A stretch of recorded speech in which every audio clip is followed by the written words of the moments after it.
We continue to follow the Badgers in Denver ahead of their second round game tomorrow in the March Madness tournament. Plus, we look into other high-profile games that Wisconsin is taking part in. And Governor Evers is speaking out on what he calls the GOP war on health care, how the state is responding on the 15th anniversary of the Affordable Care Act. Plus, weather forecasting is a complex science. Federal funding cuts make forecasting at the local level even more difficult. You're watching News 3 Now at 5. Thanks for staying with us at 5, everybody. We are just about 24 hours away now from the third-seeded Badgers' second-round matchup against the sixth-seeded BYU Cougars. You can feel that energy in the air. News 3 is the only local station covering the Badgers out west in Denver. Our Zach Hanley and Armand Rahman are in the Mile High City just after a Badgers news conference. So what is the team saying about tomorrow's game, Zach? Brady, obviously excitement is an understatement. Wisconsin is playing for a spot in the Sweet 16, and that's a place the Badgers haven't been since 2017. Now, to get there, they're going to have to be playing their best basketball of the season, and they know that. They're fully prepared and locked in on BYU. The Cougars have won 10 of their last 11 games, but while waiting to tip off the biggest game of their life up to this point, the guys did say they have let their minds wander just for a second on what it would be like to advance to the Sweet 16. That's definitely our goal as a team. We know that's what we're capable of. So we've looked forward to it. We know that's where we want to go, but at the same time, we're locked in, and we know we can't get there without living in the moment and getting a win against BYU first. So mine went there a little bit, but locked in on the moment right now. Yeah, I mean, it's hard not to think about going to the Sweet 16, but we got a really good BYU team that we got to face first and get past them. So it'll be a great test for us, and we know that they'll have a strong fan support, being how close they are, and hopefully Badger fans show up for us too. But no, obviously Sweet 16 has a nice ring to it. Nolan is right. The Sweet 16 does have a nice ring to it. So I asked Kamari McGee in the locker room if he's thought about that. His answer was one word: no. Straight-faced, and then, of course, he let out a big smile. These guys are loose. They're excited. Now they're just ready to play the game. Kind of like the fans. They're just kind of waiting for something to happen, and that happens tomorrow, right, Armand? That's right, yeah, waiting and resting, because let me tell you, they are need to bring the thunder against BYU tomorrow. Like I said, the fans today taking a bit of a rest day, enjoying their hotel rooms or enjoying the Mile High City here of Denver. But I did run into a basketball coach who, in his professional opinion, thinks that the Badgers do have some work to do before their second round game tomorrow. Good team, good shooting. I think sometimes we have over-reliance on the three. Reality is we have a lot of bigs. We have guys who can take advantage on size and strength, and we should do that. But I did ask that coach if back during the regular season he expected the Badgers to make it this far, and his answer, absolutely. But players aren't the only ones who make the Wisconsin fan experience. I'll have more from some parents following along a member of the pep band later on tonight. For now, reporting in Denver, Colorado, Armand Rahman, News 3 Now. Thank you, Armand. Thank you, Zach. Well, also in Badger sports, the Wisconsin women's hockey team is skating toward an 8th national title. A face-off in the Frozen Four against an old rival stands in the way. Our Andrew Banstra is in Minneapolis with a look at tonight's game.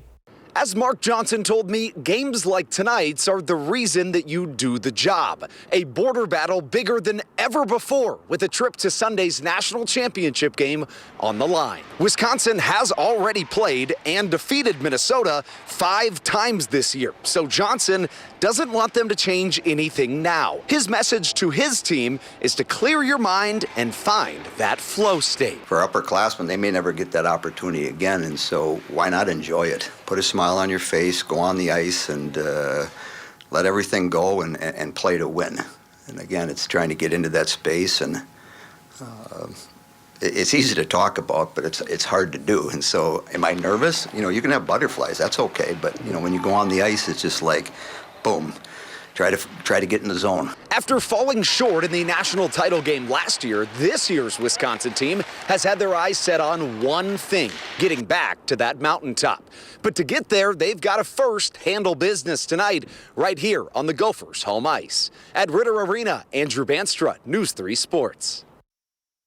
Thank you, Andrew. And we are thankful that we're just using the word frozen in reference to hockey. It is not too bad out there, but Alex Harrington is keeping an eye on some breezy conditions and some showers. Yeah, breezy conditions. We've got showers on the way, like you said, Brady, as a cold front moves towards southern Wisconsin. Those showers right now on Radar 3000, they're up the road between Minneapolis and the La Crosse area, but they're going to sweep towards the south and towards the east very quickly. Future Track will let that play out again here. Shows those showers few and far between. As I often say, everybody stands a chance of getting wet, but not everybody will. And this cold front is going to be roaring in with some strong winds out of the northwest, and temperatures are going to really nosedive tonight, but not at all right now. We got 57 in Madison, 56 in Boscoville, 55 to the north up towards the Dells. We've got upper 50s across much of Dane County, and those showers again on the way, but even more rain in the forecast for Sunday. We'll use Future Track to show you that in a couple minutes. Right, Alex. Thank you. Governor Tony Evers joined concerned residents in a Zoom call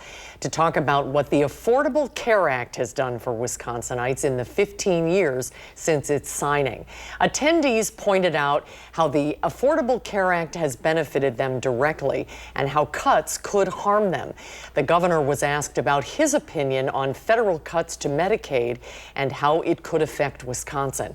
In response, he said many people going to hospitals are on Medicaid, and without that funding, more hospitals would shut down, adding that the effects to Wisconsin's budget as a whole could be catastrophic.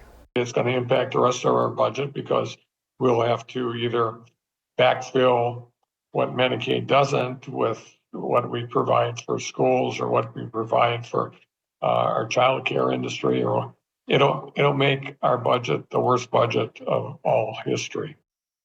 It's unclear what changes, if any, will be made as the Trump administration looks to cut hundreds of billions in federal spending. There are no specific cuts targeting Medicare and Medicaid at the moment. However, they are likely options for more significant cuts in the future.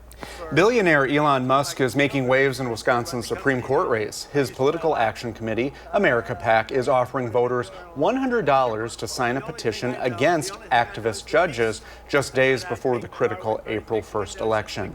Musk's PAC has already spent more than $13 million supporting conservative-backed candidate Brad Schimmel, whose victory could flip the court's balance. Critics say Musk is trying to buy influence, especially since his company Tesla is suing the state. A school custodian in the Middleton Cross Plains School District has been placed on leave amid an investigation into alleged child sexual assault. Court records show 40-year-old James Myers is charged with repeated sexual assault of the same child, with the offense dating back to September 30th of 2012 in Mount Horeb.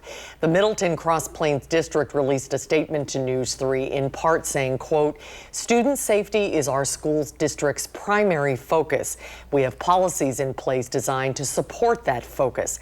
Our staff are trained to enforce those policies and help keep students safe. We can confirm that none of our students are in danger or have been in danger." It may be spring, but the cold weather is sticking around. Sorry about it. We have a couple of snowflakes falling tonight. Alex is tracking that in the full forecast. And then balloons, weather predictions, and federal funding collide to make forecasting less accurate. That's coming up after this. And on Wall Street today, the second day of green with limited movement. The Dow is up 32 points, the Nasdaq gained 92, and the S&P 500 picked up nearly 5.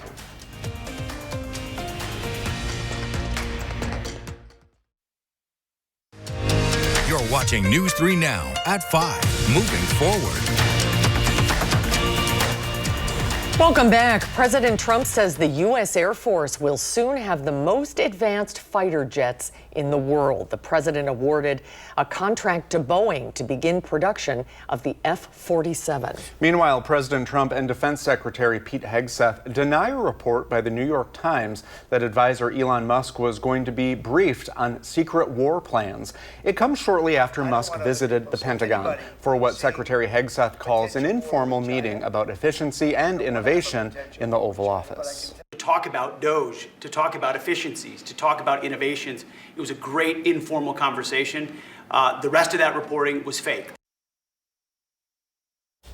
President Trump also told reporters at the White House he has the authority to invoke the Alien Enemies Act to deport migrants without due process, despite a federal judge's order to halt the flights. The weekend is almost here, and Alex is here with a look at the weather. Looks like Saturday will be the better day of the two, right, Alex? Indeed, yes, and that's what we told folks today. We had a big visit from Monona Grove Liberal Arts Charter School for the 21st today. Give them a wave on the other side of the camera there from your TV screen. They'll see it. 40 students came here. They got to see behind the scenes at Channel 3 and have a chat with Susan and Jalen and Maddie, and also with our directors, our producers, and the amazing operational folks that get us up on air. Thank you so much for stopping by. Susan showed them the prompter pedal, and then I got the question asked, well, how do you do your weather? And it's all ad lib, and I have a better answer for you. How did you get prepared for that? Started at age 4 and a lot of talking to myself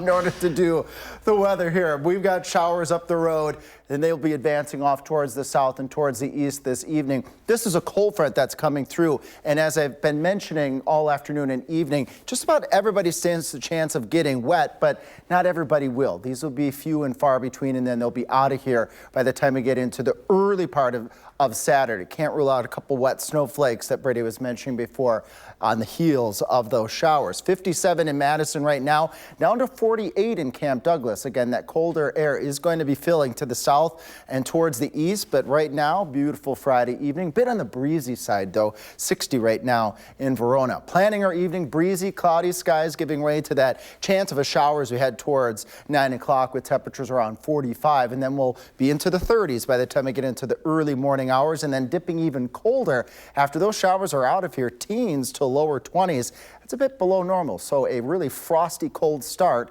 to Saturday morning and a chilly day, but the better of the two of the weekend. Highs around 40 with sunny skies across all of southern Wisconsin. So there's the 4-0 on Saturday. Behind me here, all the rain, windy conditions on Sunday. Temperatures are going to rise, though, as a warm front moves into the area. Could see a thunderstorm or two on Sunday. So here we go. Here comes the showers. They become widespread after 6 o'clock. On Sunday, there we go, maybe even an isolated thunderstorm where you see this pink up towards Juneau, Adams, Marquette, and Green Lake counties.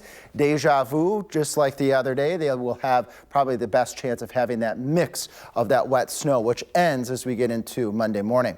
Not a lot of water between these two weather systems. In southwest Wisconsin, 1/4 of an inch, a little bit more of a washout from Madison and areas towards the north and towards the east, towards Beaver Dam, where you might get a 1/2 inch to 3/4 of an inch. The snow, not expecting to be a heavy snow. Can't rule out a little bit of slushy accumulation, maybe a dusting in Madison up to an inch as you head towards Marquette and Green Lake counties. Just like the last weather event that we had, the heavier snow totals are towards the north. Windy conditions, it's always windy in March, and that's because when you go from temperatures in the 20s to near 50 in a short period of time, we're going to see those winds. That helps transition us from one extreme of temperatures to the next extreme of temperatures, and those winds gusting upwards of 40 miles per hour on Sunday. Now here's that good stuff. Also on Saturday, 40 in Madison. Even better, we got the Badger game that we've been talking about throughout the newscast. Well, it will be 40 in Madison. 65 in Denver as west winds blow down the mountains, and when wind descends from the mountains, it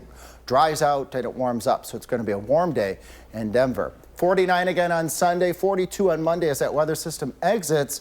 Dry stretch Tuesday, Wednesday, and Thursday before a wet stretch Friday going into the following weekend. Thank you, Alex. Now, to get that forecast to you, our weather team uses data provided by the National Weather Service. But now staffing shortages at the NWS could affect our team's ability to help you stay safe. Our Ellie La Liberté shows us how one less balloon launch could impact your forecast. We're still missing a critical component of the weather data by not having those balloon launches. It's something you'd expect to find among party supplies, but this balloon is a tool. A weather balloon is a really important way for meteorologists to get a profile of the atmosphere. Weather balloons measure data like atmosphere temperature, humidity, wind speed, direction, and air pressure. Here, this is a radio antenna so that it can communicate back with us. Green Bay is the only site in Wisconsin that provides this service. But as of Thursday, now Those are being reduced to just once a day. Chris Vigaski with UW-Madison has spent his time looking at the application of meteorology data. The atmosphere can really change dramatically in 6 to 12 He's hours. concerned what the loss of a launch could mean. A launch, then we don't know how that atmosphere has changed. And the reduction isn't just happening in Wisconsin. The atmosphere is a big fluid, and it's all interconnected. Other sites will also lose a launch, including those in South Dakota, Michigan, and Nebraska. What we're missing from the Omaha site and what we're missing from the Green Bay site, it has impacts on what's happening here. We start with a full puzzle and we take away pieces. Meteorologist Blaze Keller with our First Warn Weather Team says it will impact forecasting. It's going to be difficult to get the most accurate forecast when you only have a snapshot and then you wait 12 hours and you then take another snapshot and so on and so forth. That missing snapshot will cause a loss of crucial data, historically, nationally, and locally. So when we start to lose the upper air data, we start to lose the accuracy of our forecasts, and then we lose the ability to tell the public very important weather information, especially during severe weather. Reporting in Madison, Ellie Law Liberté, News 3 Now. Thank you, Ellie. Vigaski says the National Weather Service will be able to request additional launches, but day-to-day meteorologists across the country will still be losing data. When we come back, flight delays continue after a massive fire at London's Heathrow Airport. What officials say about the possible cause and how long it will take to get back to normal.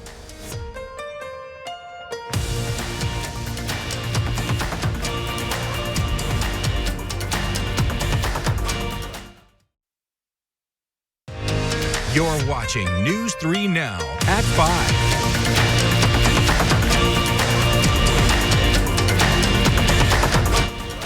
Flights are slowly resuming after a chaotic day at London's Heathrow Airport. A fire shut down operations for most of the day, forcing the cancellation of hundreds of flights to and from the U.S. Ian Lee has the story. The trouble started Thursday night. That's a biggie. When a fire engulfed an electrical substation, knocking out power to London's Heathrow Airport and stranding thousands of travelers like New Yorker Robin Autry.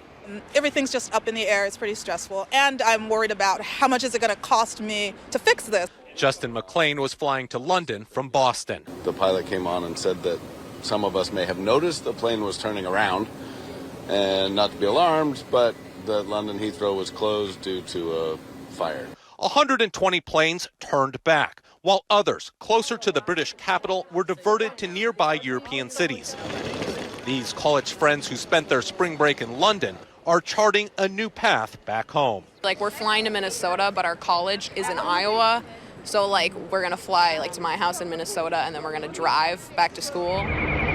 Police aren't sure what caused the fire, but say there's no sign of foul play. Aviation experts say it could take several days to get Europe's busiest airport running smoothly again. If you think about the number of flights that come into London every day from Hong Kong, from Dubai, from LA, from New York, it's massive. Ian Lee, CBS News, London.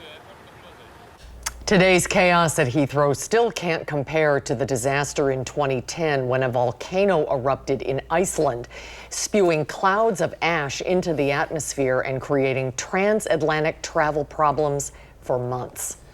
Alex has a final check of the weather when we return.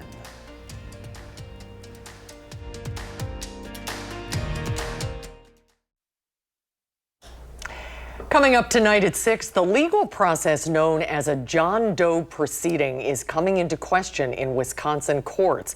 It allows citizens to ask a judge to review a case if a district attorney declines to prosecute. Most notably, this has been used in the shooting death of Tony Robinson in Madison, where his family used this process after the DA declined to file charges against Officer Matt Kenney. Now, a Republican bill would block families from using this process in cases involving law enforcement. But I still think a lot of participants in the trial are grateful to have had the opportunity to have their day in court. And so anytime you take away somebody's access to that day, I think it makes our democracy a little less vivid, a little less vibrant, a little less meaningful.